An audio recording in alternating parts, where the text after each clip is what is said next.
Hey everyone, it's April 24th. That's a Friday. That means another podcast is coming your way. Hope you all have been well. I've been all right. I just ordered a bunch of wine. So I was going to the gas station for wine, which, sounds kind of, it's whatever. I'm in quarantine. Don't judge me. I don't have a job. Anyways, I was going to the gas station for wine, and I was doing that every few days or so. Whenever my wife felt like having a glass, and then I joined her as well. So we wanted to eliminate going to the grocery store and reduce our human contact. So we ordered wine from Total Wine, and it got delivered today. So I have a ton of wine right now. That's pretty much been my week. It has been so boring. I have been so bored. I know these are going to be the last two episodes for this season of podcast. I have to find some other project to do because I am incredibly bored. I know the lockdown is going to be extended. It's not 100% for sure, but I think it's optimistic to believe that it's going to open in May. I'm talking about Las Vegas specifically. That Las Vegas is going to open in mid-May. I think it's very optimistic. And as much as I want that to happen, I don't think it's going to. So I need something to do. I'm bored. I need another project. I told you I was going to try to do more, maybe like a gaming video of some sort. I'm going to start that pretty soon. I really hope that it brings me some solace because this week has been boring. So boring. I don't. Ugh. And I'm trying not to go to vices like wine or anything like that and drink every night because that's not healthy, right? I don't want to do that. I don't want to smoke every night either. It's legal in Nevada for anyone who's wondering, but I don't want to get in that life either. I don't want to have to do those certain things every night. Even video games have been kind of boring me lately. XCOM Chimera Squad just came out, so I hope that's good. I already have it. It's on sale for $9.99 right now, and I'm a huge XCOM fan, so hopefully that brings me something to do. Anyway, like I said, two last podcasts coming up. This one right now, that is going to be with Jaws. These last two, by the way, are going to be super important for the history of Collegiate League of Legends. I'm very excited about them. Like I said, I was going to end on the big three, informational dumps that I really wanted to get on. I started with Jack Vertex last week. I should say last Monday. Started with him last Monday or Tuesday or whenever I dropped it. And I'm going to continue on this time with Jaws. He is the creator, the founder, the starting manager of the Collegiate League of Legends program. Back then, it was called the NACC, North American Collegiate Championships, and it was for League of Legends. And it was the very first event I ever went to for esports. It was phenomenal, and I mentioned that in this podcast. We talk about a lot of stuff. We go through his history, go through the setup, the obstacles, go through a lot of everything for Collegiate League of Legends. I was extremely excited to have Steven on the show. And it was one of those things while I was talking to him, I was like, man, I can't believe I'm actually doing this. Like, I can't believe I'm all right enough to be able to have someone of his caliber on the show. And that's no offense to any of the people before me. I mean, the people before me were all college students. We're all college students, might be all college students, but we all kind of get on the same level. Like, I understand them, they understand me, and we all have an ecosystem we want to promote. Jaws, he wants to promote it as well, because he helped start it, and he's moved on. He's doing other things now. He doesn't have to be on the show, but I reached out to him. He said yes. I was ecstatic about it, and we talk about everything that everything I can think of about Collegiate League of Legends. Because, again, if there was a person to talk about the founding and the start of it, it's him, because he's the one that did it. And it's a phenomenal story. So here it is. I really hope you enjoy it, because I certainly did. How you doing, man? I'm good, man. I'm good. Living that quarantine life. How about you? Same. I have absolutely no choice but to do that. They extended it here, so yeah. Where are you based? Las Vegas. Oh, you're in Vegas. Okay. Yeah. I'm in LA, and I was kind of joking with my girlfriend and some friends that LA is perfectly positioned for social distancing, because that's how we normally live our lives. So it's like we're good to go in LA. That's good. Yeah, Vegas is not that way. Yeah, it's a little bit different, and I know especially like Vegas is super service oriented. Yeah. So that's and LA is as well. So I think economically it's going to be, and also performing arts, right? It's kind of hard to perform and do scenes with someone when you can't be next to them. So there's I think economically definitely it's there's struggles. I think there's struggles everywhere, but yeah, the big thing that I'm noticing with LA is even with the numbers is that we kind of live in our little bubbles when we're not out working and connecting. So I guess Yeah. it's working. Yeah. With Las Vegas being such a big tourism, I mean, most of our economy is tourism, and yeah, that.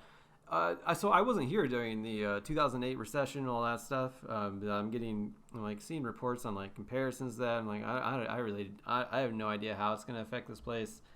So I work in a casino, and Mm-hmm. um, I work in the accounting department, but it's like an independent casino, and I'm the only person in my position for the specific accounting I do. So I'm not too worried about having a job when I go back, but I don't know how it's going to affect business all around. So I am kind of fearful for most people. Like I'm grateful. I feel grateful because of the position I'm in, but I know not everyone's like that. So I just hope Las Vegas recovers faster than it than it obviously doesn't recover.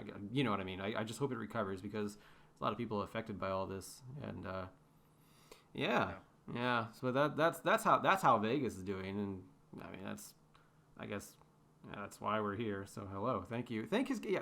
By the way, thank you again for being on here. So I did want to. So for anyone listening, this is obviously I'll explain this in the intro, of course, but you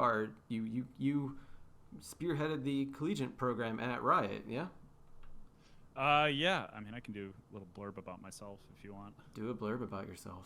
Sure. Hi, my name's Steve Jaworski. You can call me Jaws if you like. I was the creator and program lead for the Collegiate Law program, which was Riot's national collegiate student program for both the student leadership sides as well as the competitive side. So, the competitive side being the North American Collegiate Championship, and then the student organizing side being the network and club support for students.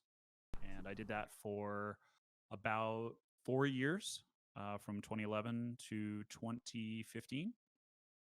And yeah, I think that's probably the area that we're probably going to be talking about, that time range. Oh yeah, very much so. How did you get onto Riot? So I heard a little bit of your stream on Kevin's stream when he was talking about when he was talking to you the other day, and you mentioned Hmm. a little bit about how you got onto Riot. Would you mind like going over that again and how Riot came into your life or how you came into Riot's life? Yeah, sure. So I got hired at Riot. It was it was kind of serendipitous where I had a really good friend in college who was really, really into League of Legends at the time.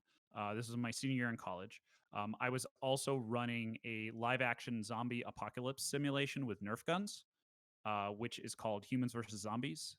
And that was, I have to give a shout out to Goucher College, which started HVZ, and they built a incredible amount of documentation and support resources. So I started, for lack of a better term, a chapter at my school, and the program grew. The game itself grew to about 500 students each season because we ran a game a semester, and it was a campus wide game, live action. It was crazy. It was fun though, and a friend of mine was really really into trying to win humans versus zombies, which is very, very hard to do. Like the humans have like a 10 to 20% survival rate or something like that. So it's the game because of the exponential growth curve of the zombies. But he was super hardcore. Like he would like stockpile food in his dorm. He would work on his cardio because a lot of the cross country guys liked to become zombies early, and they would go on their practice runs with their bandanas on and just go chase humans down. That It sounds was so really really fun. funny to watch. Oh yeah, it was great. But yeah, he was really into HVC. He was also really into League of Legends to the point where we watched. This is I'm dating myself, but we watched the Ionia versus Noxus show match in my dorm room way way back in the day. I don't even remember that one. Yeah, it was like I think it was pre season 1 finals, like Uh, way okay, before the esports scene was yeah. consolidated, and it was still just one-off tournaments.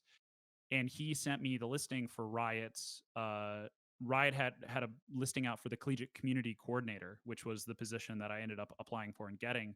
And he said, "Hey, it's like what you're doing for HVZ, except for League of Legends and National. And I said, oh, okay, that sounds cool. I'll do that. So I applied, and the game that I was organizing was the primary resume point, and I ended up getting the job.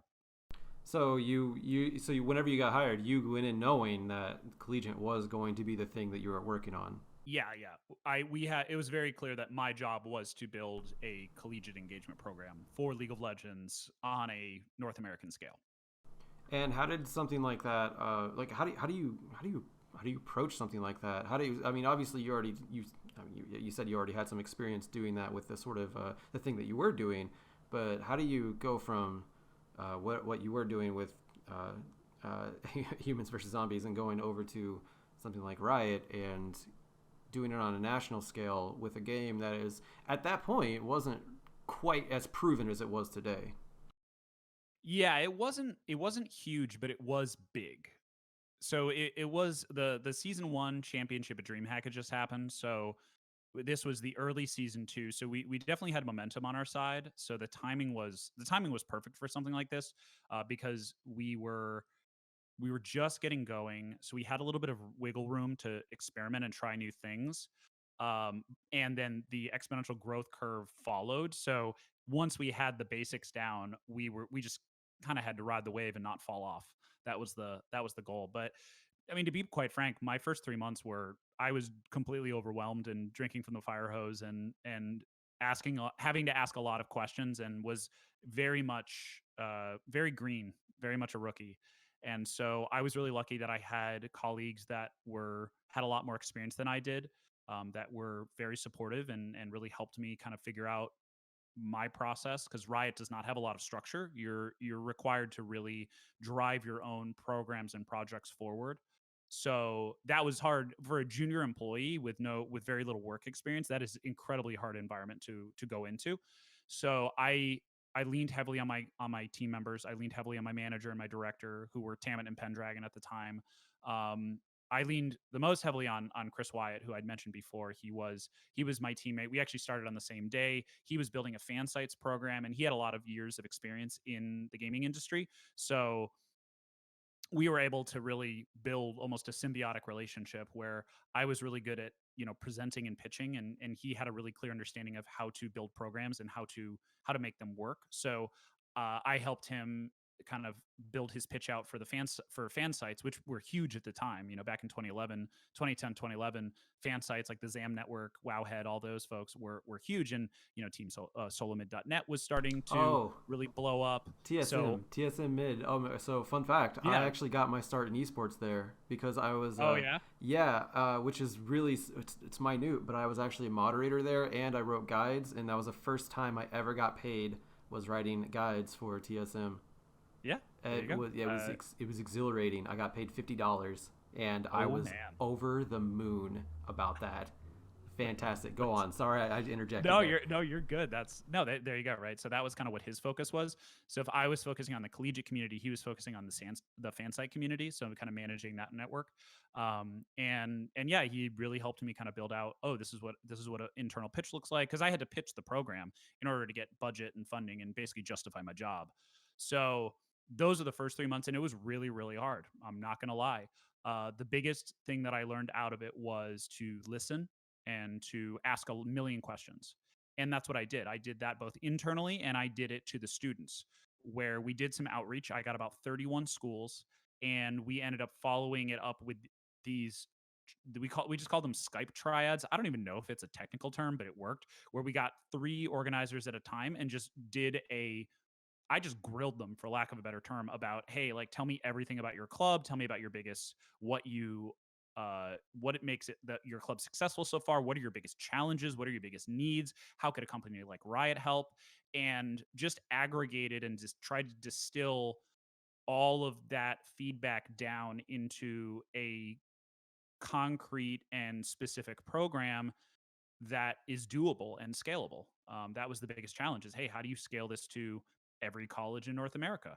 How do you scale it if you want to go global? And so we arrived at. I remember I had to pitch. I pitched initially right when I got there, and they were like, "You're not ready. Come back when you actually have a program design."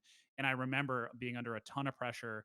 And the day before we were going to go on winter break, I pitched the head of marketing, basically the marketing leadership on the program, and they loved it. And I remember it was like I almost passed out. I Oh, was so jeez. relieved because I was terrified. I was like, I'm gonna lose my job. This is not gonna work out. And I ended up pitching them. They loved it, and as soon as I came back in January, I was hitting the ground running, basically trying to bring this thing to life. That's yeah. Obviously, that's nerve wracking. So, how do you deal with that sort of pressure? I mean, you just kept going, but did you have any sort of? I mean, you obviously had a team and everything like that. How did you know what direction to even go in, or is it just like was it just one of those things where like I mean, there's nothing here, we might as well just start somewhere, and that was your direction. Well, I think the North Star was always what are the students' needs, and that was always all the way through the time, and even now, right? I haven't really stopped trying to find ways to support students in the work that I do. So it's always been about what are the students' needs, what are their challenges, and how can we help them overcome those challenges or remove those barriers? Because if they don't have what we saw was if the students are already doing this, so if we can empower them and support them and then remove barriers, they're going to do it anyway. So we're essentially incentivizing them to support our game by making their lives easier, either through incentives and support or by removing things that make their lives more difficult. And that's always been the primary focus. And I think that anytime you're doing any kind of engagement program, that that's the way that you make it successful. I mean, you look at a successful streamer; they're focusing on content that they want to build, but also they're always keeping a finger on the pulse of the community. You know, what is their community like? What are their community's needs? Because it's a two-way conversation, and that was the biggest changes. We were kind of the first, some of the first main pushes, or I don't want to.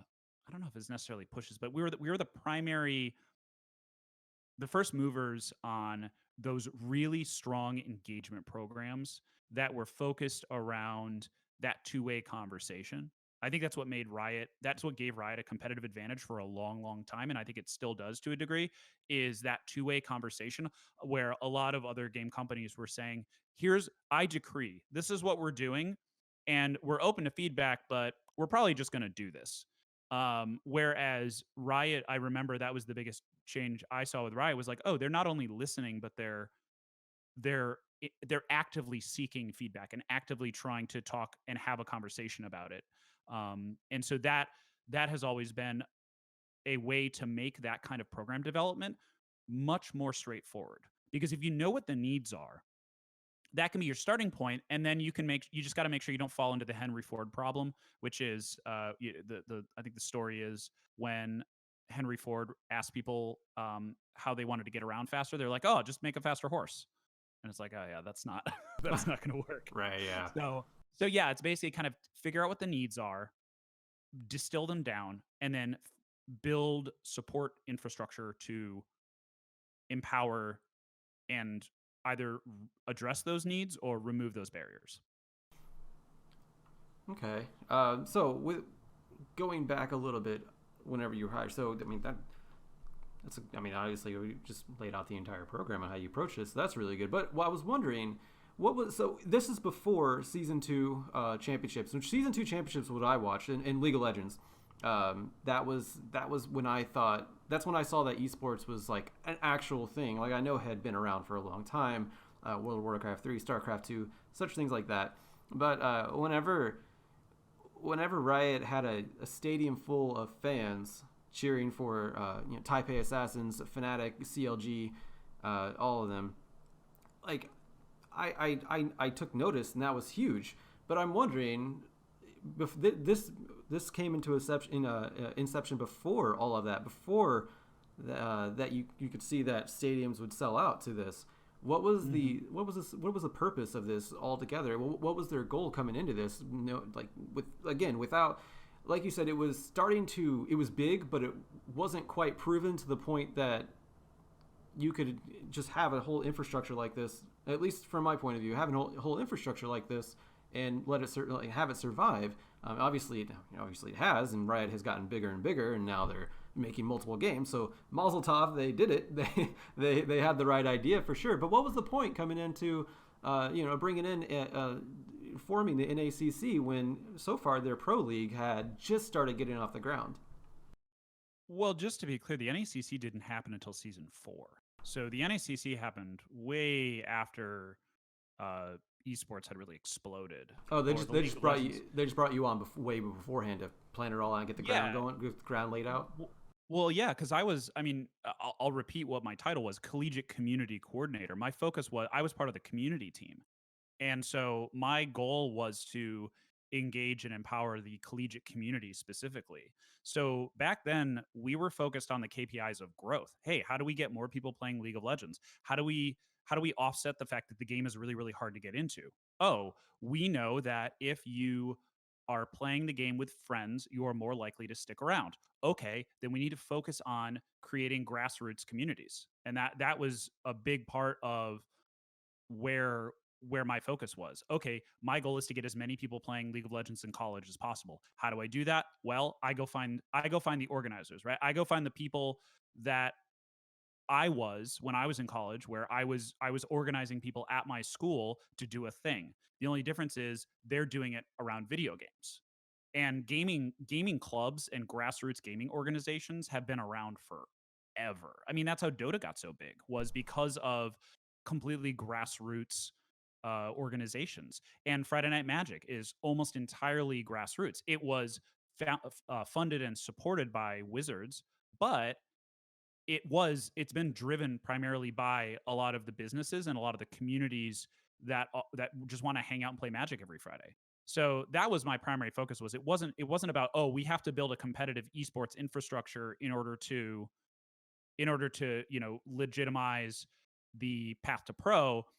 This we didn't a lot of people didn't even know what this was going to be. It was just, oh yeah, look, we want to have a world championship, we have all these third party professional organizations, and we're going to see what we can do at the pro level to consolidate. Collegiate wasn't even thought of competitively back when I was first starting. They were still trying to figure out pro.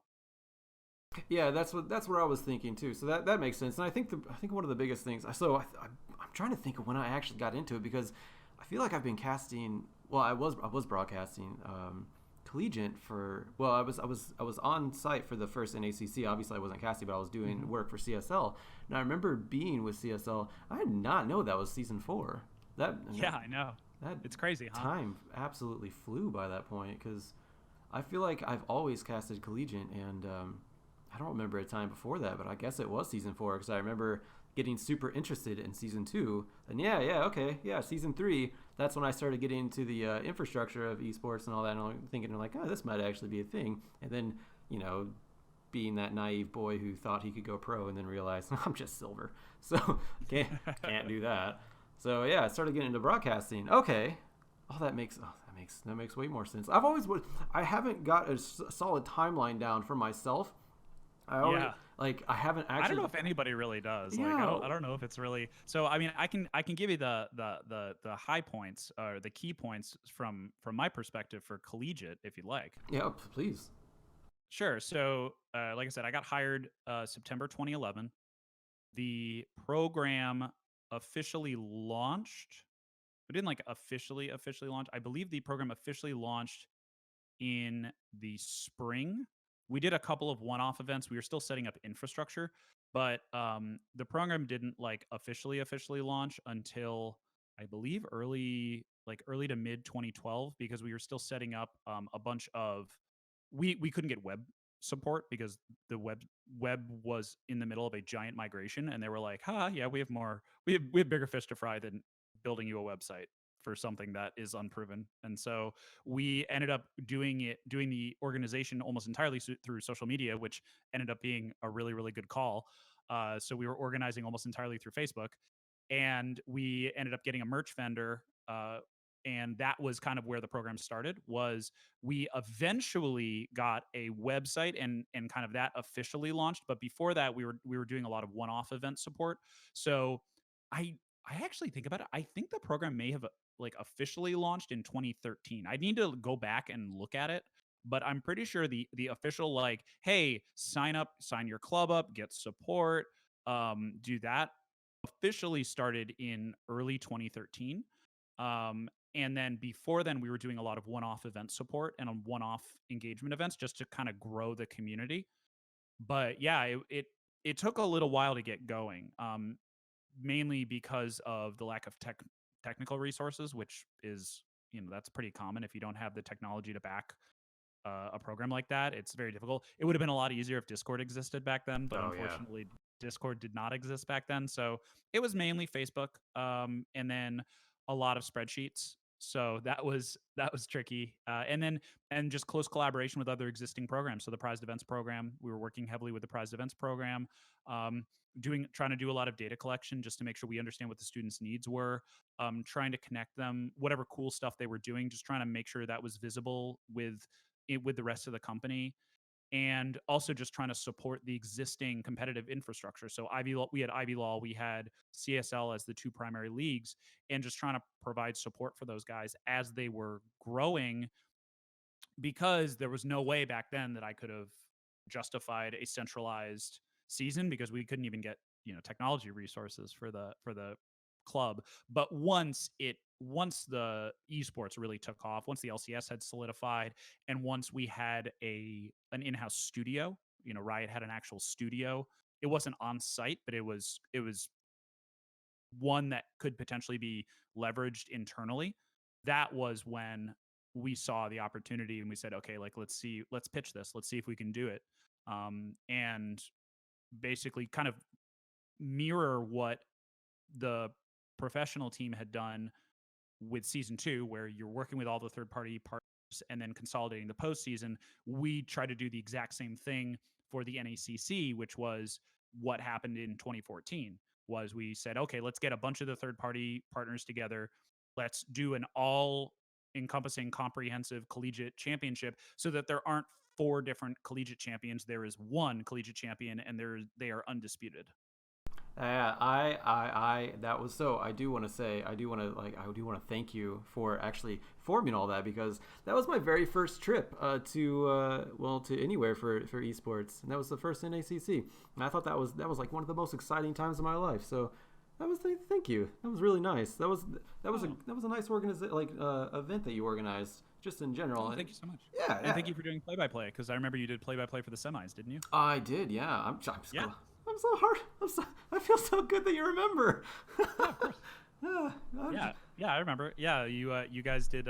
We did a broadcast. So for those of you that don't remember, we were unable to broadcast a lot of the tournament because it was huge. It was like 1,500 teams. Yeah. It was that, plus we had an open qualifier, which was run by Well Played, which was huge. We had Ivy Law's basically the top placing Ivy Law schools, the top placing CSL schools.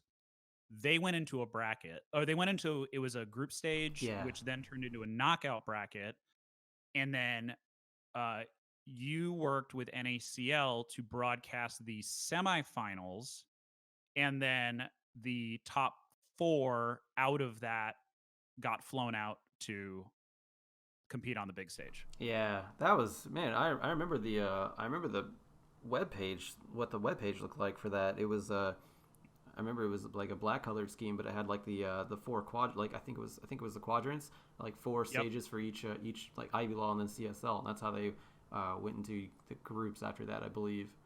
Yeah, fascinating. Oh, and then we mixed them up, and because we wanted everybody to have a path, no matter which path they had chosen. But we also wanted to, once they were in, we were like, all right, guys, group stage, time to get seated, and then the top teams out of that.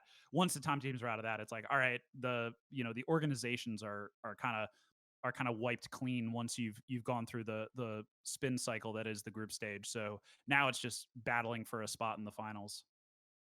So that was the first path into the championships for an ACC. So you pitched everything. Yes. You kept your job, Mazel Tov. And, thank you. Yeah, you pitch everything. It got executed. So, what was different from what you pitched and what actually happened? Like the reality. How many things changed, and what kind of things changed like that? In what way? From NACC or for the program as a whole? For the program as a whole, from what you pitched to as your initial pitch to what actually got implemented in reality, like, just mostly for the Yeah. NACC program as a whole. Okay. So just to clarify, the NACC is the competitive version, is the kind of the competitive wing of the collegiate law program. So I think they call it something different now. I think it's the collegiate It championships is or the collegiate law C-Law, Collegiate championship. League of C Legends. law. Yeah, Yeah, yeah. yeah. So that's the competitive side, and then you've got the student, kind of the student leadership or entrepreneur side. We've never quite finalized what the language is, but essentially the student leaders, the student organizers that really the drive the footprint for the grassroots efforts of League of Legends. So for the program itself, I think the biggest thing, and it just never happened, and it's always made me really sad. It sort of happened now, but it never happened kind of the way that I was hoping for. Is I always had this vision of like essentially a student platform, like some kind of program homepage and home site that really allowed for a better way for these students and their organizations to network and self-organize. And that never really happened. It doesn't really matter now because we have Discord, but the that we they didn't have that, so a lot of them were working through social media. And I always had this one of the biggest things that I always had this vision of is building some kind of centralized web presence or platform or whatever that allowed for the student organizers to recruit and manage and communicate and run events and communicate events and then coordinate with other schools. And that never came to fruition. It was always very ambitious, and I remember getting shot down so hard in the first web meeting where I was like, "This is my dream," and they're like, "That's Oh, not gonna happen." Yeah, that no, that's yeah, they were. I That was not a good setup. I wish I had had more context on how strapped they were backlog wise, and I probably wouldn't have pitched the way I had. But that's a good lesson. That was a good lesson to learn in terms of, once again, listening and learning, right? Asking questions and trying to understand the situation before going in and going, "Hi, I want to do this and I need your help." They'd be like, yeah, no, bye. We're going to go. We've got a million other things to do." But yeah, I think that was the biggest thing that I wish had existed. And I think the other, on the NACC side, it's actually grown into what I always hoped it would be. Um, and I think the only thing that I really wish was that it continued to be more open and inclusive. Like, I always liked the idea of it being a complete meritocracy where it's like, get your five best and go battle, right? And it doesn't matter if you're five friends in a dorm room or a full varsity squad. I That's the one thing that I wish that had stayed, was the concept of the open qualifier, and really allowing anybody, regardless of their their affiliation or association, to go duke it out for the big prize. Um, so that's the one thing that I'm like, I kind of wish they could bring it back. I understand the concept of like, oh, you want to create legitimacy and you want to encourage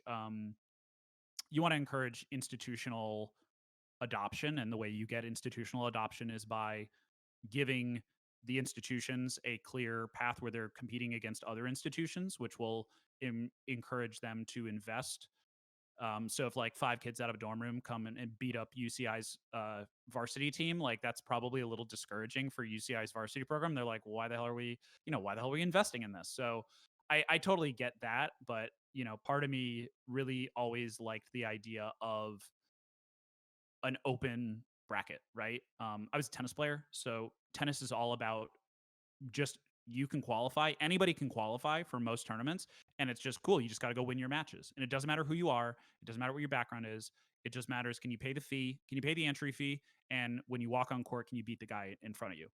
And so that's something that I always wish that um, they had kept, but they didn't. So Yeah, I Makes me a mean, little sad. there's multiple paths, and they chose their way. But yeah, I would like to see that. I feel like that has been the case in some other divisions. I don't know. It wasn't, obviously it's not right, but I do know you. I see what you mean by the, if you're better, then just go play and win. Because fun Yeah. fact, am a tennis fan, so it's There you really go. fun. It's really fun seeing, Serena Williams just get upset, which I love Serena Williams, but seeing her getting beat by somebody who probably shouldn't have beat her is just one of the most fascinating things. And you get that sort of magic spark out of that sort of that kind of format. So I see what you mean by that. Yeah. Um, It's true. And just to be clear, like they do have an open bracket, but I'll have to double check, but I'm pretty sure that there's only prizing for the premier bracket. So uh, it's like, yeah, yeah, I'll have to confirm. Maybe you can do an afterward and check that. But I'm pretty sure that the open bracket is more just an open bracket. You just play and it's yeah. cool. But and that was part of it. Is like something that made me really happy was the fact that these students, I still get like messages and emails from former competitors like Sean Tan from Washington's team, the mid laner Yeah. Evertan. He just hit me up and was like, "Hey man, like thank you so much. Like I had such an awesome time doing NACC. Like it really changed my life." And just talking, he's like, "Yeah, I'm a software engineer now." And looking at that and being like, "Yeah, like he got." He was able to help pay for his school. I know a couple other guys from Georgia Tech are like engineering PhD students, and they've put their winnings towards their PhD. And I know that it's a little different because if you're varsity, you're getting your entire school paid for. But I always liked the idea of giving students outside of those starting teams the chance to compete and win scholarships, help pay for school. So I do get that, where it's like you're a varsity program, you're already investing in the students' education. They're gonna be taken care of. So I'm cool with that. But I always would have liked. I think. Oh, you know what I think they do with the open? I think they do like RP and Triumphant Rise. So that's still pretty cool. Yeah. Um, So what they do? So they do the open format, which is it's a Swiss format right now, and unless they change it this year, this is how it still is. The top teams go on to win their conference, and the conference winners, they get a prize, I believe, and then I believe the championships. I don't think there actually is any money for the championship. You just go to LA and you play on the stage, and you go for the okay. obviously go for the trophy, which is the thing everyone wants anyways. But I Yeah. believe money stops being involved once the conferences are over, Got it. if I Yeah, that recall. makes sense. And in the open, and I think the open. Wait, but that's the is that the Open League or the Premier League? Because there's like That's their two. that's their premiere. Yeah, the open one is I think is now called the Timo Cup. So Okay. if you get knocked out, you still have a chance to play, and that's where you play in the Timo Cup. And last time I checked, there were 3 different Timo Cups, like tournament like brackets, and Got it. yeah, it's that's where you play for RP and Triumphant Rise and things like that. Okay. Yeah, Well, you know what? Then I'll rescind my criticism. I think that sounds good. I like the spirit. I always like the spirit of inclusion, right? So yeah, it sounds like they really maintain the spirit of inclusion. yeah. They're trying to give everyone a So chance to which is great. compete. Yeah, because you can't get better if you don't compete. So yeah, I actually really enjoy the Timo Cup for what it. Yeah, I'm a huge fan as well. I that was something that we always really advocated for is participation is more important than achievement. And I think in the early days we did a really top heavy prize pool because we needed to kind of set the standard and lay the foundation.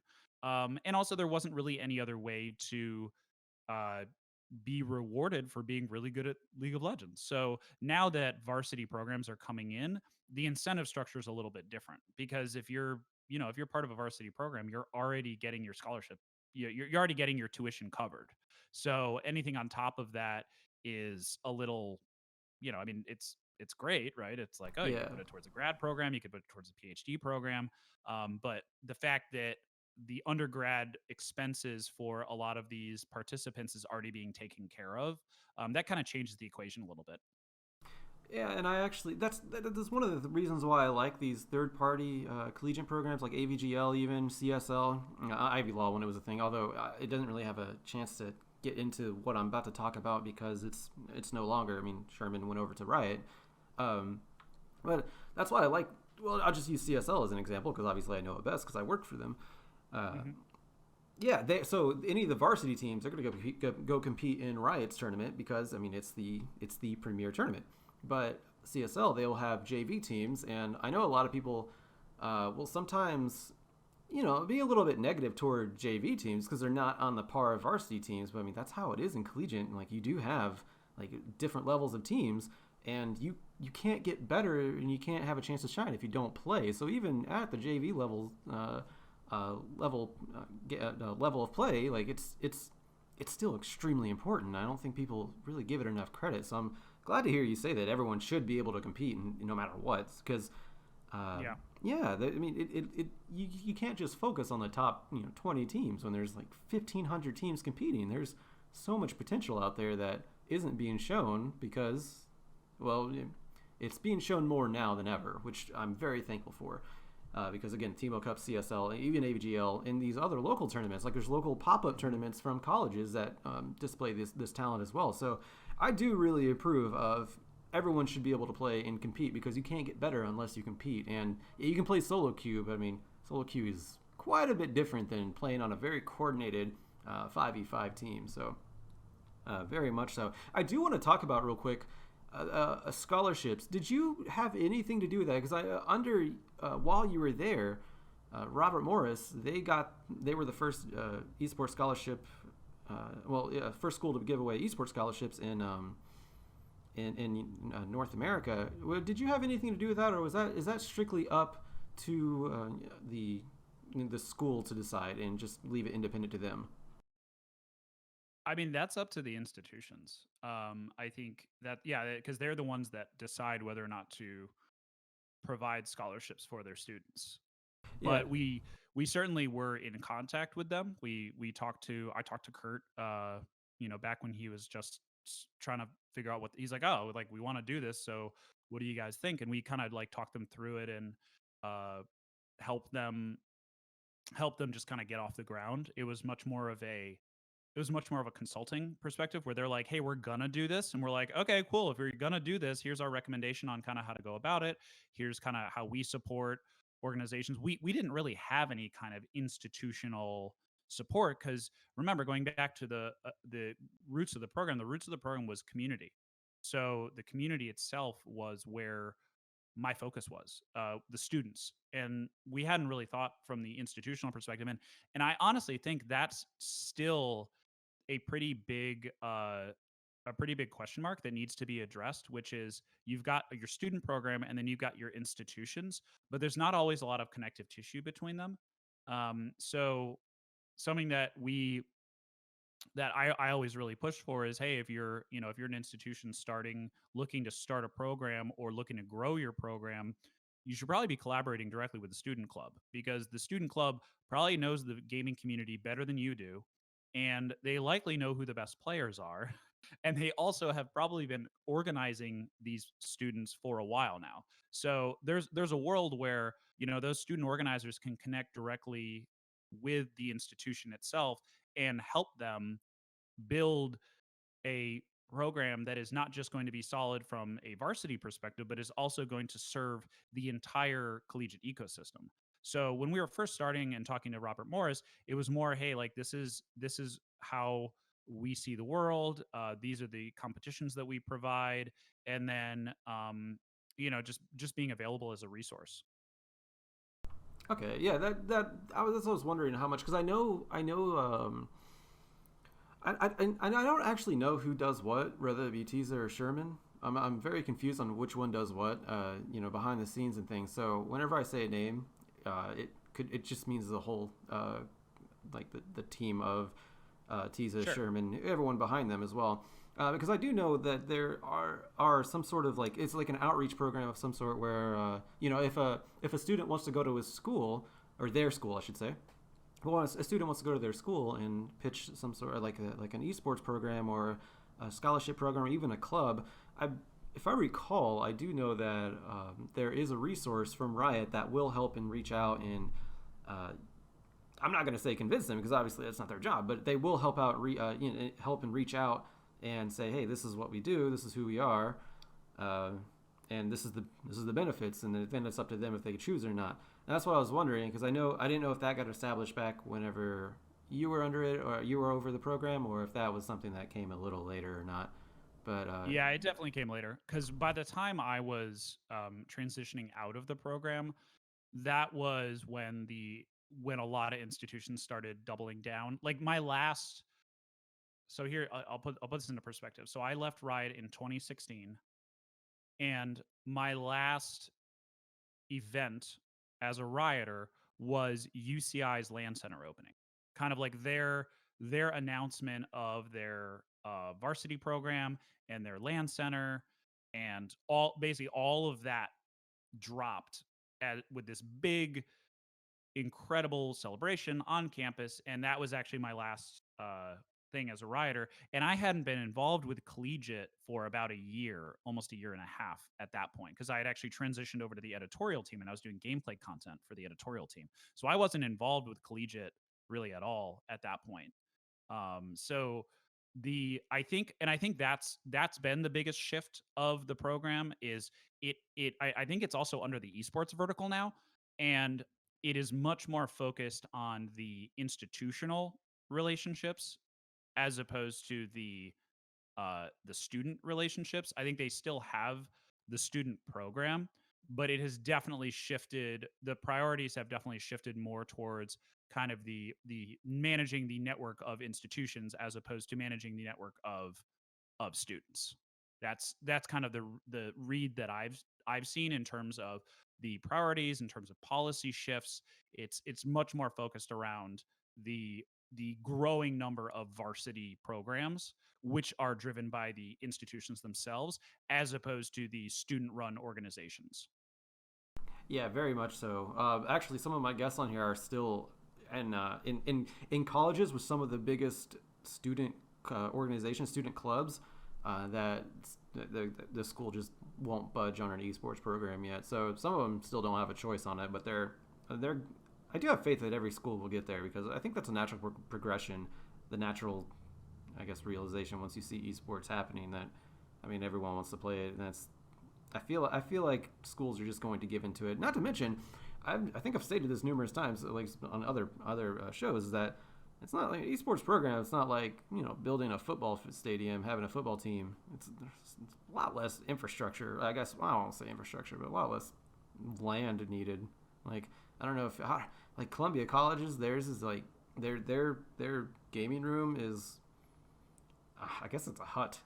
It looks like a hut. But Columbia College is an extraordinarily small school. You could walk in about 5 minutes, but I mean they have one of the best esports teams in North America, which some people would say is a troll, but it's not. I mean they've been to the finals. They were the finals I think 2 years ago against UCI. So yeah, that is one of the things that I'm wondering, like when it's going to get to the point where every school will have an esports program instead of these clubs, because I mean obviously Riot is pushing for that quite a bit more.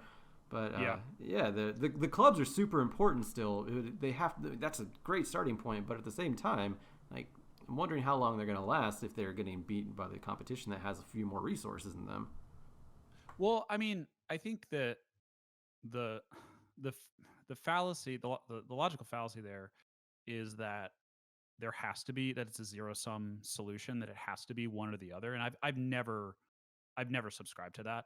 I think that the student run organizations and the institutional infrastructure should be a symbiotic relationship. I don't think that they should be competing, because the student run organizations have always been about let's take our best players and those players represent the school, right? Like UBC, that's why how UBC won. I know you had Carmen on last time, but that's Yep. how UBC won back-to-back championships. Is they had an incredible institution. I would argue like borderline professionally run institution. Like they essentially had a corporation going because it was like Carmen ran that like a profession. Like it yeah. was insane the Well, infrastructure she set not up. just the team, but also the student org. Like they had like 2,000 or 3,000 students Yeah. and like a multi-layered management system.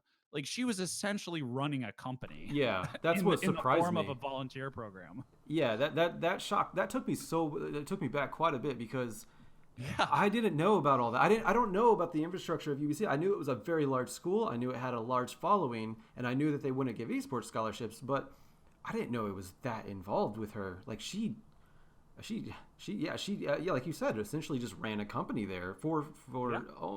I'm not gonna say free because obviously, I mean they got back to back championships for a reason. But man, the infrastructure was extraordinarily powerful there. Yeah, it was. And think about it. Let's do a little thought experiment, right? Oh, by the way, you said Columbia. Is Columbia a varsity program or is they just hanging out? Columbia College has a varsity program. They have esports scholarships, Oh, a okay. varsity program, and a JV. Got it. Got it. Yeah, Okay. yeah. So yeah. So think about it. Think about it this way. Let's use UBC as an example. So UBC is a perfect case study because they have an incredible student organization that is probably the one of the best, uh, or was I don't know if it's still like as big and as elaborate as it was when I was working with them, but no institutional support, like very little institutional support, right? So if I'm a school president and COVID just wrecked my schools, I really, really, really want the support of those student organizations because I'm going to need to staff my programs once certain people like graduate or whatever. And if I have a really, really strong student organization that is pumping out talented players and incredible infrastructure, those students are going to be able to be, are going to, once they graduate, are prime candidates to run my school's esports program, like my school's varsity program. That is easy peasy lemon squeezy because not only can they run the competitive program, if it's a part of Res Life, they can also run intramural, they could run club, they could run a million different things where and then gaming and esports becomes not just a thing where we're dropping scholarship money so that our school can compete for trophies. It's becoming a full school engagement opportunity that becomes an additional draw to get students to come to this university. So then and that's the thing is I feel like sometimes with esports, we get so tunnel visioned on the competition and my best versus your best. Let's see who wins. And we're forgetting the fact that gaming is a connecting activity. And it doesn't matter how good you are. It matters that you have a place to play. And I think it's great that varsity scholarships exist, and I think it's great that the programs are getting institutional support, right? Because that means that more students are those students that are getting scholarships are able to pay for their school, and that is awesome to me. The missed opportunity is the relationship and the collaboration between the institutions and the students, because the students are doing a lot of work for like they're already doing a lot of work, and they could be making these institutions' lives a whole heck of a lot easier. And so I just feel like there's an opportunity, there's just a huge missed opportunity for these institutions to build a partnership with these student organizations and build themselves a little bit of long term stability. I mean that's fair. That's yeah. That's why I like asking you these questions because you have a level of insight that I just simply don't. And yeah, community is extraordinarily important. Obviously, there's still like quite a bit. I think was it a Boulder. Boulder has a huge community.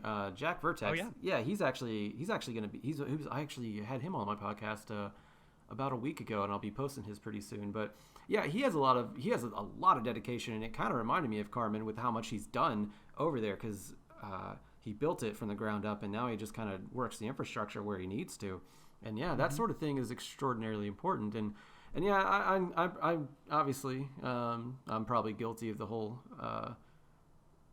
Put my best against your best and see who wins. I'm definitely guilty of that. But no, you're like this is why I like having these sort of conversations because I like being open up to new things that I don't see because I am I am not abstained from ignorance, unfortunately. So yeah, Sure. Yeah. so No, yeah, it's no, and I appreciate that, and I appreciate the opportunity to talk about it because I think that esports is a very hype driven industry right now, and yeah. I think it's very difficult for uh, people to kind of take a step back and look at it being way more than just the competition, right? Because I think for pro, yes, there is the spectacle is the product, right? But with anything below pro, like I would argue even like highest level pro, right? Like even below LCS, I would argue that so much of that is participation driven, because the eyeballs for viewership are just super top heavy. That's just the nature of the beast. Yeah. People want to watch the stars, and viewership just falls off a cliff as you go to lower and lower layers of competition. So there has to be this balance of there's a spectrum of viewership versus participation, and as viewership drops, you have to increase participation, and you have to encourage and facilitate participation. And that's where a huge part of being building, that's why I was asking about the premier versus open leagues. I'm like, oh, like that's the value of collegiate competition, is anybody being able to show up and play, right? Right. Like I would argue that I think varsity squads make sense. I really have never liked the idea of JV, because I think that it should basically be varsity, quote unquote, is your best, like your elite team, your team that is representing your school, and then there's everybody else. And that is it. And I think that's the way that I understand the need for depth. But personally, I really like the idea of there being an entire community where these 5 elite players come out of, because it means that they are supported by that community, right? And they're constantly fighting for their spot against an entire school as opposed to like the 25 people. Right. So like, and I would argue that team that is why UBC always had such a strong squad, because that is exactly how they did it. They had like A team, B team. I think they had A team, B team, C team, and then the rest of the program, and anybody could try and like challenge for those squad spots. And it's like when you have that kind of depth and that kind of competition, how could you not field like a North American champion or a Right. North American contender every single season? Yeah, which they did for quite a while, and even past the second win, whenever they're I think it was Gate and Bobqin, they went on to play do more Oh yeah. high level amateur and even pro at that point. I think Yep. I don't know where Gate's at right now, but I know Bobqin. I think he just got out of LCS and now is just doing a. I'm pretty sure he's a one trick LeBlanc YouTuber and streamer at this point, but he's still, I mean, has all the potential in the world there. I don't think that guy has fallen off whatsoever. And yeah, I got to start there. But even after that dream squad at UBC, I mean, they still don't have a scholarship program there. But yeah, they're still one of the best teams in North America on multiple levels. So very, I mean, it's obviously the proof is there. So yeah, very much so. Yeah. Yeah, it's just and like I said, I'll get off my soapbox after this, but You're the guest, man. Do it. This is my soap. Yeah. No, the I think the biggest thing that the industry needs to be careful about, and I think this is more of a just, it's once again, I'm a broken record, but it's kind of the nature of the beast, is that people want esports. I think that especially people that like with all the money coming into esports, specifically from traditional sports people, like humans have the natural instinct to want to make a relationship to something that they understand. So people who don't understand esports are going to be like, "Oh, it's just like insert sports analogy here," right? And I think that's really dangerous, because the best part about esports is that it can be whatever we want it to be. It doesn't have to be like sports, right? And I would argue that trying to make it like sports, like we don't have to. And I've always kind of been a bit like unpopular because of this, where I'm like, I don't want it to be, like sports, because I think that we can be better than sports. Because I think there's a lot of things wrong with traditional sports. And I think that, and something that I've always disagreed with and butted heads with people on, is the notion of, oh, esports has to be classified as a sport because that gives it legitimacy. And I fundamentally disagree with that, because what gives something legitimacy is people adopting. And if a ton of people are playing games competitively, and it's in a mode and a style that people like, and that mode and style looks nothing like traditional sports, who cares?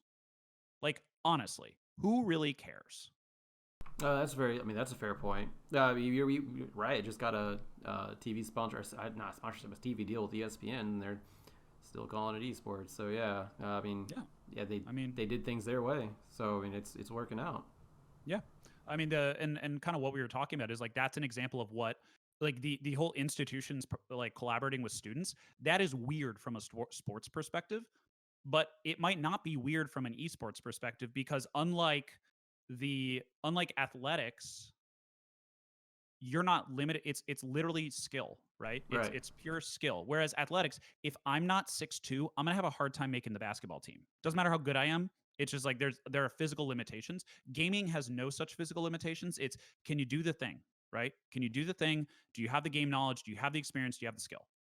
And so someone could just come at like the reality of someone coming out of nowhere is it's possible.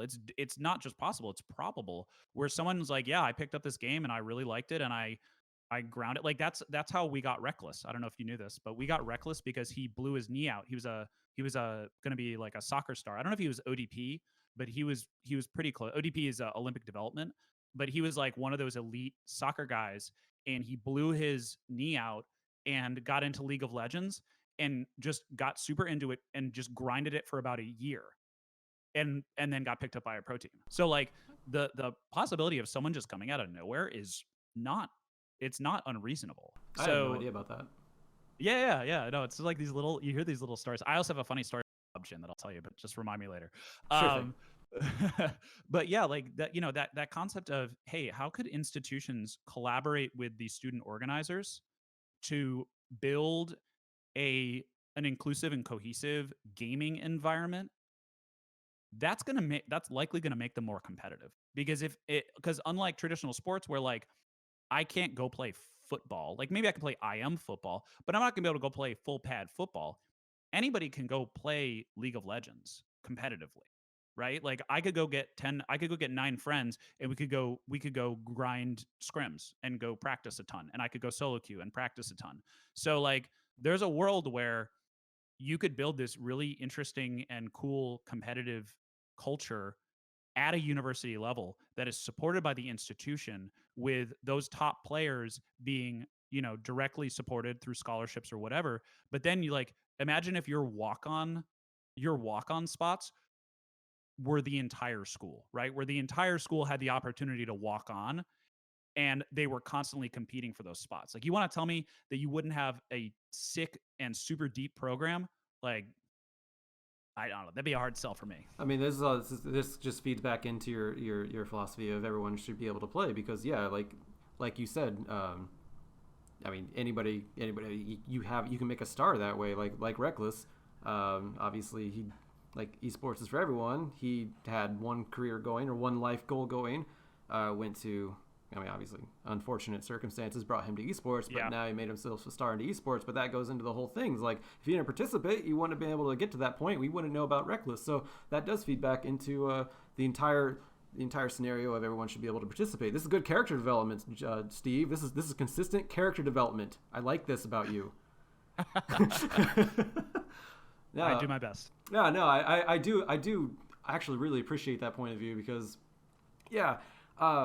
I mean, just watching even the higher collegiate play or even higher professional play, some people just have bad days, and it can make or break them if they're having a bad day. And if that opponent is having a great day, then that can make a star out of them and launch them to somewhere else. I mean, I've seen that all the time, and especially in collegiate. In collegiate, I have always said on one bad day, a great team can be a mediocre team, and a halfway decent team can beat that great team on their bad day. I have said that because I've seen it. Maryville University, they've choked before. Columbia College, they've choked. Everyone has choked because honestly, it's just how nature is. Especially again, collegiate. I don't want to say they're. I mean, it's not their full-time job. While esports is like, they're a very strong passion, it's not their full-time job. So it's like they have other things to focus on. It's not like TSM or Golden Guardians or anything like that, where it is literally their job to practice and not have a bad day. But in collegiate, it's so much better I think because of that. Because yeah, you get to see stars that are people you didn't think existed because I mean they get to play a great team on a when they're having a bad day and shine. And that's what I love about this. That's why Collegiate League of Legends is so exciting to me because that's why I stayed into it, because there's so much unpredictability in it. And yeah, I do like the infrastructure that they're starting to go toward, where everyone does play, even if it's like you said, the viewership tanks once you stop getting up for the higher echelons, which even in collegiate, the higher echelons is like still not an extraordinary draw. It's it's still, Yeah, and that's relative, by the way. yeah, You know, like they're still pulling good numbers, right? yeah, The finals are still pulling good numbers. It's high production value. You know, like the casters are awesome, and the competition is strong, right? yeah, It's just no doubt. it's just when you don't have the brand equity of TSM, and I think it's just too early, right? It's still in the early days where, unlike traditional sports, where viewership is really hard driven, collegiate just doesn't have that viewership draw yet. Right. Well, and I'm wondering where does it come to the point where is there a scenario in life where Collegiate League of Legends does get that sort of viewership? Natural evolution of sports in Well, general. Yeah. it's funny you say that. I think it goes back to what we were talking about before, right? It's where the passion comes from is number. I think it takes time. I think it's a culture, right? And culture takes time. And I think it's total school adoption. So when you're and it's kind of what we were talking about, right? If every single student at your school is a part of the gaming community and is actively participating in the gaming community, that was the dream for the original collegiate program, right? Is our North Star is we want every single college student in college playing League of Legends. Every single every single college student in college. We want every single college student playing League of Legends in North America. And that's it, right? It's like that's our North Star. So then what do we need to do to accomplish that goal? And if you zoom in on that at a school level, uh, UC Irvine has an incredibly passionate community, mainly because of Tag. Tag is incredible.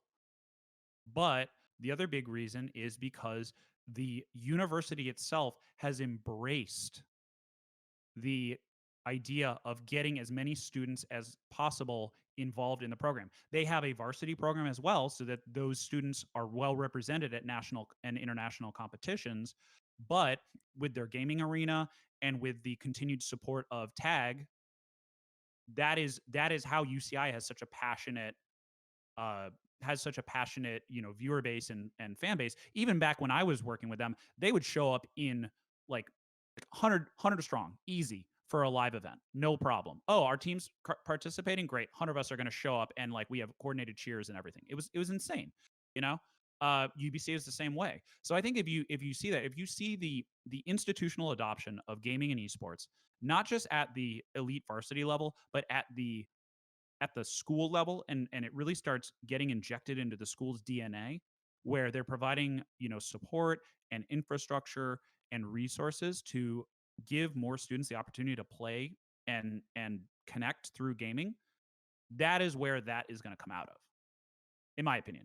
No, that's fair. Actually, the last final I went to for the collegiate championships, it was when UCI won against Columbia College, and most of that crowd was UCI students. So, I mean, they did have a pretty strong following there. Of course, UCI isn't too far away from Riot headquarters, especially compared to Columbia, Missouri. So, I mean, they had an easy way there, but there was still a huge showing. And every time UCI plays, even in Twitch chat, there's quite a bit of UCI fan support there too. So, yeah, that sort of I can definitely see all that for sure. Do you mind if I excuse me, my voice slightly going out. I'm not even the one talking. Do you mind if I ask you what made you go from looking over the collegiate program to I believe you said editorial? Yeah, well, it's a good question. Also, before we shift gears, I do want to tell you I have a funny story about Bobqin. Dude, I love Yeah, Botchin. yeah, he's great. He's fun. So the second NAC, this is actually kind of a nice transition. So the second NACC, I That was the year. So 2015 was the year that I transitioned out of kind of direct management of a lot of the programs. So Sherman came on full time and managed the competitive side, and then we hired Ali Pruitt, who managed the student organizer network. So I was essentially zoomed out completely from the day to day, and my focus shifted more towards product development. So I finally got to actually work on building out that web portal we'd always talked about. So that was my main focus. Part of that was in order to support them, I I did all the player management for the second NACC. So the four teams that flew in, I managed them, made sure that they were where they needed to be, make sure that they were fed, make sure that they had, they were not getting burnt out, making sure that they hit all their media obligations, making sure they weren't being jerks to the producers, like all that fun stuff. Right. And yeah, it was UConn, Texas A&M, UBC, and RMU. Yeah, the second one was RMU. Yeah. Yep. Yeah. Because UBC and RMU made the finals, and that was the first year UBC won. And I'll never forget this. UBC, by the way, was the most difficult team to manage because, and I credit Carmen so much because literally I looked away from 1 second and all five of them would be going in five different directions doing five different things. And I'd be like, guys, I need you to all be in one place. Can you please? I nicknamed them the scatter bomb because I would turn around and they'd just disappear. But Bobqin, they were fun. They were so fun though. Like as much as I'm giving them crap for disappearing on me, they were super fun and they were very sweet and they were incredibly grateful for everything. And they listened, which I appreciated. So the I don't remember if it was the semifinal or the final. I think it was the semifinal. Um, Bob Chin goes up to me. He goes, "Hey, Jaws." I'm like, "What?" He's like, "I'm gonna get a pentakill. I'm gonna dedicate it to you." I was like, "All right, show me." Was that when he got it with Katarina? Yep. Oh my gosh. He called it. He called it backstage before we went on. He goes, "Yo, Jaws, I'm gonna get a pentakill, and it's for you." And the first thing he said when he came down off the stage was, "That was for you, Jaws." That's beautiful. What a guy. Oh, it was just, I was like, it was just, I mean, it was funny, but it also like, it really meant the world to me, because he was just like, he's like, that was his way of kind of showing his appreciation and support for what we were doing. He's like, yeah, I'm gonna show what I can do. And it was just so funny because he called it. It's like the Babe Ruth call. I was like, damn, that's man, amazing. Yeah. So that was cool. I love Bobqin so much. He's just a funny dude like that. But I mean, I don't. It's sometimes like when I meet people like him, I don't know if he says stuff like that and then delivers it, and I don't know if it's like dumb luck or just like pure confidence in knowing. But yeah, I mean, I remember that. I didn't. I'm actually. I love that it's dedicated to you. I go back and watch that and think about that, but. Yeah. Yeah. Well, I mean, he was a challenger player at the time, so yeah. I don't think he would say that if he didn't believe he'd do it. And, yeah, that's fair. So yeah, and I mean it's Cat, and he's a LeBlanc player, so it's like high mechanics. Yeah, he super loves strong mechanical player. Yeah, exactly. So it's like, yeah, I was kind of like, okay, dude, okay, like, we'll see. And I was like, holy crap, he actually did it. That's amazing. Well, Mazel Tov. I'm glad you have a pentakill after you. Oh, thank you. Yeah, that's awesome. So, you went to editorial. Sherman. Yep. Who's the other one? Pruitt. Ali Pruitt. Ali Pruitt. They're looking over a lot of other things, and you eventually part from Riot, correct? Yeah, so basically the timeline was I worked on the website. I was the product lead for this web project for about a year, and just unfortunately towards the end of it, me and a colleague of mine kind of teamed up, and the way typically at Riot, the way that you would organize, and this is pretty standard, is you've got like a product owner, so the person who's kind of like the vision driver for it, and then you've got a project manager who manages a lot of the deliverables and blah blah blah. So we hustled along this project for about I want to say 6 months, and we had it really really close to the finish line where we literally could have like launched it. And then leadership just decided, like, nope, we're not going to do this. We don't want to go in this direction. It's not ready to launch, even though we had an MVP ready to launch. And it was I'm not gonna lie, it was incredibly frustrating. It was incredibly frustrating. And that project took a lot out of me. I was already kind of burning out pretty hard from the 3 years that I had put into the collegiate program. So I was already burning out pretty hard. I did mention with Kevin, like, I was paycheck to paycheck almost my entire time at Riot. So I was under just a ton of stress, just trying to make ends meet. So I think it just all kind of caught up with me. And then that decision to not ship kind of the last piece of the puzzle really made me be like, oh God, like, I don't think I can keep doing this. So I I just started looking for other opportunities, and I was really lucky that Patrick Miller took me under his wing and gave me an opportunity on the editorial team. Really taught me what it meant to be a creative professional. I did a lot of gameplay. I did gameplay work with them, and yeah, that was a really awesome experience, just to kind of like decompress from collegiate and do something just focused on the game and really creative. I've always had a bit of a creative streak in me, so that was really fun. But yeah, that was just kind of the way that things shook out. The team kept kind of cruising. The irony is that, like, a year later, they ended up basically rebuilding the same website with less functionality, and I was like, oh, come on, guys. That's. I'm sorry. Yeah, I mean, Oh. that's how the cookie crumbles sometimes. Yeah, I mean, and it sounds like, I mean, no matter what, it sounds like it was an incredibly stressful job, anyways, even to the end, because, I mean, you mentioned at the very beginning of this podcast when you were talking about the start, like the first pitch, you were even worried about your job not even being secure. So I could imagine that, I mean, even after you secured all that and everything is done, and, well, nothing's ever really done, I suppose, but whenever you're finally cruising and getting things going, and sorry about the siren behind me, but Oh, you're good. uh, yeah, getting things going, yeah, I can imagine that's still an incredible amount of stress, because you have to, I mean, obviously, again, you have to pitch the idea, and then you have to build it, and then you have to continue it for an indefinite eternity, because it's it's still going, and yeah, so. So what have you been up to beyond Riot after that? Like what's been the life of Jaws lately?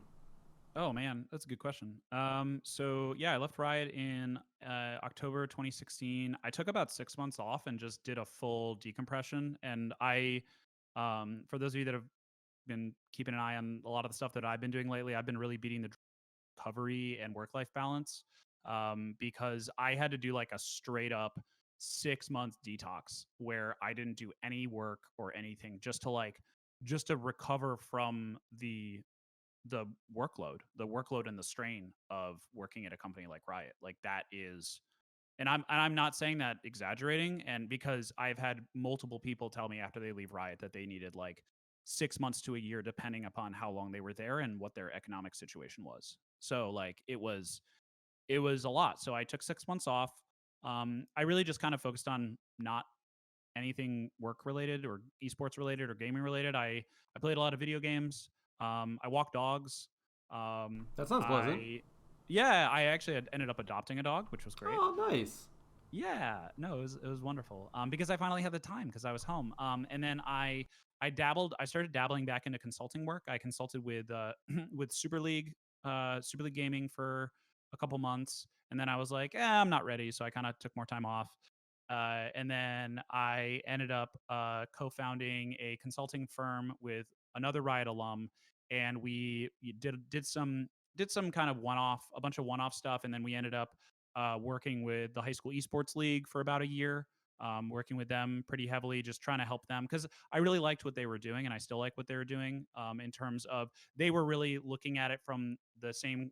We really shared philosophies where they were really focusing on the entire school ecosystem, and I really liked that. And they were really focused on inclusivity and player focus and empowering the students, Yeah, because, which I'm well, I was gonna say, when you get into high school level, it's more than just money. It's actual, you're giving kids a future at that point. I'm not saying you're not giving kids a future in college, but high school, like, there's a little bit more writing as far as the development of an actual human being that esports can have a hand in, and that's I feel like that would go hand in hand with what you're doing way more.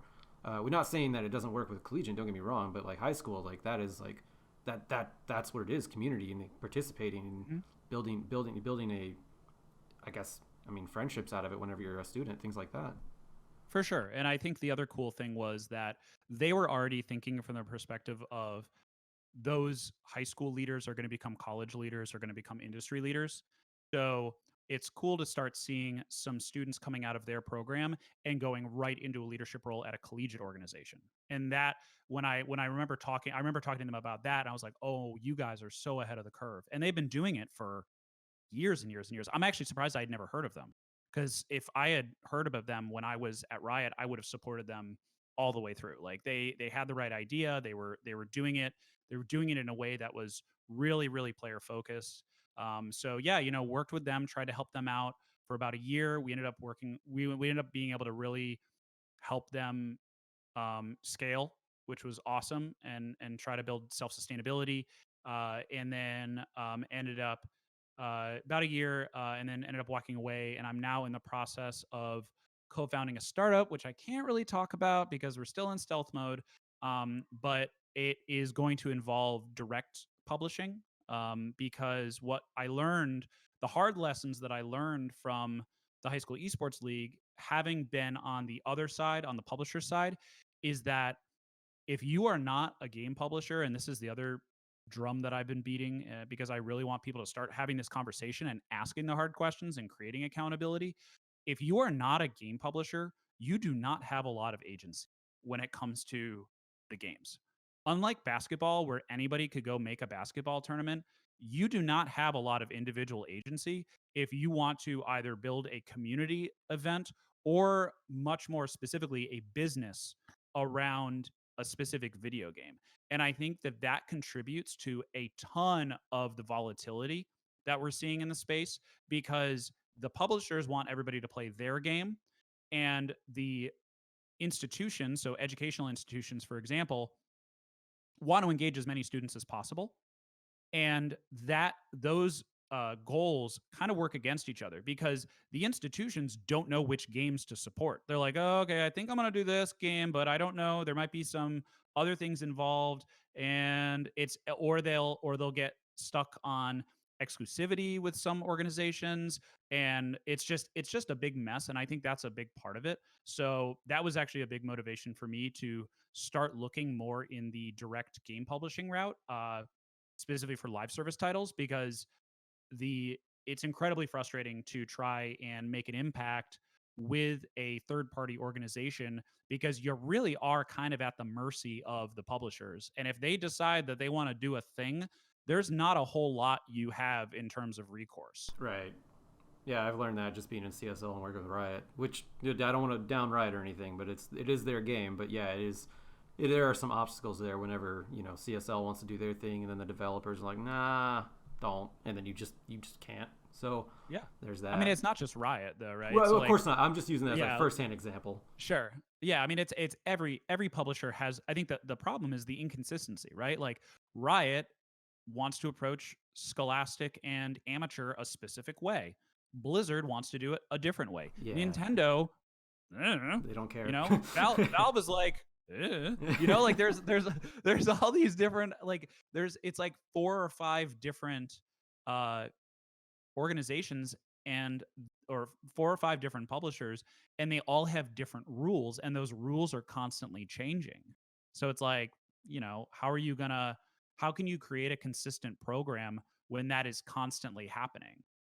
Right. Yeah. No, that's a very fair point. And obviously, for me, not having to be I haven't ever headed an organization, so I don't have to think about too many of those things. But like I said, I do see that on the side of, just from the limited things that I've worked with as far as CSL. I mean, obviously, I'm a broadcaster, and I'm not part of the decision making process, but I have been, in that discussion, just because we try to be transparent. So. Yeah, no, I've seen some of those difficulties. I didn't know you worked with HSL, by the way. I actually worked with them for a little bit too, and HSEL, not HSL. Oh, really? Different one. Fascinating. Yes. Okay, there's so many high school leagues right now. Yeah. All right. I know. Well, Yeah, there There's are. like they're getting bigger. It's kind of crazy. Yeah, it's kind of crazy. Yeah, there's So. there's a lot more of these popping up, and I'm happy about that though, because I mean there's more resources for, or at least I guess I want to say resources, at least more outlets for other people. But yeah, there definitely is a need for some sort of organization to be able to say, well, Blizzard does this, Riot does that, because yeah, like you said, there are different takes on everything. There's not a whole governing body, which that's a whole other topic for another time. We don't got time. I don't personally have time for that. So yeah, that's that's interesting. I'm anxious to see how that turns out, because obviously I'll be watching your Twitter. I hope the best of luck for you, man. Oh, thank you so much. Appreciate it. Have any shout outs? We can wind down here. Shout out. Yeah. So I mean, I'll just shamelessly plug. If you want to get a hold of me, you can hit me up. I am Stephen J Shark on Twitter. That is Stephen with a PH. J Shark is in the aquatic creature. And yeah, that's the best way to get a hold of me. You can at me, or you can hit me up on LinkedIn. You can always tag me on LinkedIn or add me on LinkedIn. So yeah, and thank you so much for doing this. And I guess I'll give a shout out, kind of a similar shout out to the the people that gave me my start in the industry, which were Tammet and Pendragon. So they were the ones that were the main. Tammet was my hiring manager, and Pendragon was the director of community at the time. And they really they took a chance on me. I was this completely green professional, and they believed in me, and I'm really grateful for that opportunity. And then also, I mentioned before, Chris Wyatt and Guy Costantini were two major parts of my success, especially as I grew. Chris Wyatt started as my colleague. We started on the same day. We were in the trenches together, and then he went off and actually, in the early days, went off to work on the card game before it was a thing, before it was launched. Oh, Legends of Runeterra. Yeah, he was working on Legends of Runeterra before Legends of Runeterra was a thing. And so he kind of went off and was doing that for a little while. And then Guy ended up coming in as my manager, and really just fought for so much of the stuff that that we were able to do, and really for our careers, and a lot of the support that we were able to get. So I'm super grateful to all those guys for really giving me a shot. And then I'll give a shout out to my partners, Joe Blancato and Chris Heinz, who I'm partnered with at the Waterthread Group. We've been through a lot in the last couple of years, and so it's really fun to kind of see. We just got some news today that we might have a pretty big opportunity coming down the line. So it's really exciting to see a lot of that hard work kind of start to pay off. Mazel tov. Thank you very much for being on here, Steve. This has been incredibly eye-opening, and like I said, I really value your insight. So thank you very much. Oh well, I'm so happy to do it, and thank you so much for having me on, and also for doing this, and really trying to create a historical archive of the origins of collegiate, because I really feel like people don't realize what Scholastic started as, and how much of its DNA is still in so many of these programs. So I think understanding the history is so important to really build on it, right? You don't want to start from scratch. You want to build on the successes, and continue to do more of that. So thank you so much for doing that. Oh, no problem. Yeah, more than happy. Yeah, because honestly, information is hard to find out there, especially in the early days of this, like of NACC and various other collegiate programs. So yeah, more than happy, and I'm gonna keep trucking. So yeah, once again, thank you for being on, and you have a good day, man. Be safe and be healthy. All right, you too. Hey, and remember, wash your hands. It's in my Twitter. I do every day. Oh, yeah. You got your Twitter. But yeah, thank you so much, and have a wonderful week. You too, man. Thank you. That was Jaws. That was insightful. I am so happy he agreed to be on the show. I've been wanting to have just a sit down with him. I didn't care if the mic was on or not. I just happened to have one this time. So I've been wanting to sit down with him and talk to him about the origins of Collegiate League of Legends for years.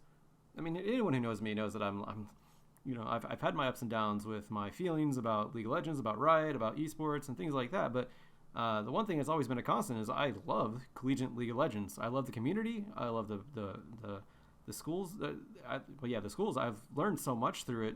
I love the passion. I love live events for it. I love everything about it. So I've always wanted to know everything that I possibly could, and I've never actually got to talk to Jaws until now about its origins.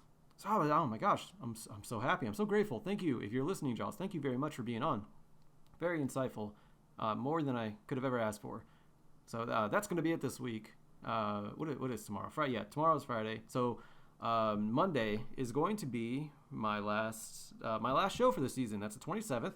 And I have another guest who's going to continue on from the story that Jaws told from the origins to what it is today. Because next week, for Monday, my guest is going to be Tizza, JT Vanderbree, Riot Tizza from the dude that's helping run the Collegiate League of Legends today. So yeah, we talk about that. It took me a while to get him on because the pandemic's kind of happening, making things happen. That includes Collegiate League of Legends season being canceled, and he's dealing with the fallout of that, going through all the appropriate channels, and eventually got back to me about a week ago and said, yeah, he'll be on. So I'm super grateful for that. And yeah, oh man, I feel so good. There's just such a treasure trove of knowledge for Collegiate League of Legends that I get to just talk about. It's really cool. And started with Jaws, going to end with Tizza. He's going to be the season finale, and I hope you all enjoy it. Of course, I'm going to post it on Twitter. Speaking of that, you can follow me, twitter.com/Feques, Pheqes. I'll have Jaws's in the description below, along with mine as well. And yeah, I hope you all enjoy it next week. I hope you all enjoyed this one. I hope you all have enjoyed the entire season. It has really helped me during quarantine, and I hope it helped you too. I know sometimes the quality of these, as far as the aesthetics, isn't quite what most podcasts are. A lot of them have like fancy graphics, things like that. I've been trying to increase the quality of conversations, questions I ask, the way I present myself. Because obviously, the guests are great, no matter what. They have the knowledge. I want that. So I want the knowledge that they have. So I've been trying to increase the quality of the host that I am, and I hope that's coming through. I know it's not aesthetically, fantastic or anything. I've thought about working on that, but at the same time, it's like, do I really want to? I kind of like the simplicity. That's just me. I just like it. If I had a choice, I wouldn't even put graphics. I would just have it audio only. But YouTube doesn't really do that very well. I'm probably going to upload these into another avenue sometime, like Playcast, I think it's called. I think I have that on my thing. Maybe Spotify. I don't know. I'll figure all that out. But either way, mostly what I'm saying is I appreciate you all for following me, and I hope it's helped you out as much as helped me out. Yeah. Again. Thank you. So, yeah, I'll see you Monday next week. That's going to be the last episode for the season. We'll see what I get into after that. But you can follow me on Twitter and stay tuned. And I'm more than happy to, to provide whatever I can. So, yeah. You all stay safe and stay healthy. Thank you very much. And I'll see you Monday. Have a good night.